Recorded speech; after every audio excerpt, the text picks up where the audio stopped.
The freedom to contract and the expectation that contractual obligations will be enforced has been critical to American economic life since its founding. James C. Klinger. Contracts are the promises that are made individually or collectively that are presumed to be legally enforceable. They are normally the product of negotiation and deliberation among parties regarding the mutual obligations that they accept voluntarily. Not every agreement is a contract, and not every promise is legally enforceable. But contracts have become an essential means by which individuals can organize themselves and carry out personal and professional interactions, particularly with persons or entities with whom they have no personal or familial connection. The ability to make contracts and the capacity and willingness for a neutral arbiter to guarantee that contracts will be enforced became one of the critical developments that made long-term and long-distance trade relations possible. Contracts also became a building block of the modern corporation, which is often described today as a nexus of contracts. The freedom to make contracts and the confidence that contracts will be enforced cannot be taken for granted. Prior to the United States Constitutional Convention of 1787, many of the original 13 states were actively undermining the enforcement of contracts among citizens. In most cases, the contracts that were threatened by state actions were concerned with debts. State legislatures enacted a number of laws which prevented creditors from collecting debts in the time frame stipulated in contracts. For this reason, many creditors looked to the federal government to curb state actions which threatened the execution of contracts. Congress, under the Articles of Confederation, provided in the Northwest Ordinance that in that soon-to-be-developed territory, stipulated, quote, no law ought ever to be made or have force in the said territory that shall in any manner whatever interfere with or affect private contracts or engagements, bona fide and without fraud previously formed, end quote. Notably, the clause pertained only to, quote, private, end quote, contracts that were already in existence. At the Constitutional Convention, a standalone contracts clause was debated and ultimately rejected, but the Committee on Style inserted a general form of the clause within a section dealing with limits on state power, which the Convention did approve. The final language in Article 1, Section 10 reads as follows, quote, no state shall enter into any treaty, alliance, or confederation, grant letters of marque and reprisal, coin money, emit bills of credit, make anything but gold and silver coin a tender in payment of debts, pass any bill of attainder, ex post facto law, or law impairing the obligation of contracts, or grant any title of nobility, end quote. The clause is sandwiched between other provisions that limits states' abilities to engage in diplomacy, affect international trade, or carry out monetary policy. There is no language limiting the clause's application to private contracts, nor is the clause clearly limited to contracts that were, quote, previously formed, end quote. Although the courts quickly established that state law would regulate future behavior that might otherwise be the subject of contract. It should also be noted that the Contracts Clause does not forbid the federal government from, quote, impairing the obligation of contracts, end quote. In fact, the federal government may modify debt contracts very dramatically through bankruptcy laws, which were authorized explicitly by the Bankruptcy Clause in Article 1, Section 8 of the United States Constitution.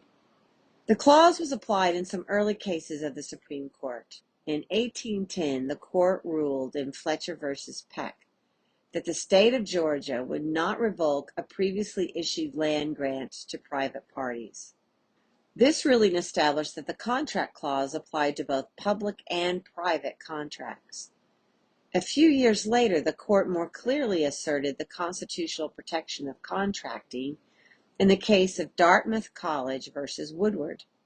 In this ruling, the court held that a charter establishing and organizing a private academic institution could not be fundamentally changed by an enactment of the New Hampshire legislature. This decision was not only significant because it defended the right of private parties to have their contracts respected, but also because it recognized that private associations and incorporated entities could be at least somewhat insulated from state government control. In later cases, the court made clear that the right to engage in personal contracts is not absolute. In Ogden versus Saunders, the court ruled that the states could make laws affecting contracts as long as those laws had prospective effect. Later, in Stone versus Mississippi, the justices ruled that the contract clause did not prevent states from exercising their police powers to protect health and morals. This ruling was echoed in a 20th century case, Home Building and Loan Association versus Blithedale, in which the court expanded that exception to include advancing public welfare through a redistribution of resources. In recent years, some legal scholars have said that the federal Constitution's contract clause has been eviscerated because the courts have ruled that its applicability is limited by so many public policy-related exceptions. Nevertheless, it should be noted that many state constitutions contain contract impairment laws, which are still applied, often in legal challenges to legislative changes in public employee pension fund benefits. The freedom to contract and the expectation that contractual obligations will be enforced has been critical to American economic life since its founding. Courts have long been involved in the settling of contractual disputes, sometimes invoking the contract clause, but more often using common law principles or provisions of the Uniform Commercial Code, which every state has adopted. But the implications of the freedom to contract is not limited to economic matters. Contracts are involved in many forms of association, including political organizations and civic and religious entities. Without protection for these contracts, these associations could not function effectively. This essay was written by James C. Klinger, Ph.D. James C. Klinger is an emeritus professor of political science at Murray State University. His teaching and research has focused on state and local government, public administration, regulatory policy, and political economy. His forthcoming co-edited book is entitled Local Government Administration in Small Town America. I am Janine Turner, founder of Constituting America. I and Kathy Gillespie, Constituting America's CEO, thank you for joining us for our 13th annual 90-day study. Our annual studies are entitled 90 plus 90 equals 180. History holds the key to the future because history does hold the key to the future, or as Shakespeare said, the past is prologue. Join us tomorrow. Right back here, same bat channel, same bat time for those of you who are as old as I and watched Batman, the TV show. Don't forget to check out our essays on American exceptionalism. It's our study from last year. If you go to the constitutingamerica.org and scroll down, you'll see the studies and you'll see a little red button that says American Exceptionalism Study. Really good, so that we have 90 days of 90 tools in our toolbox so that we can have a really good civil civic conversation about why America is exceptional.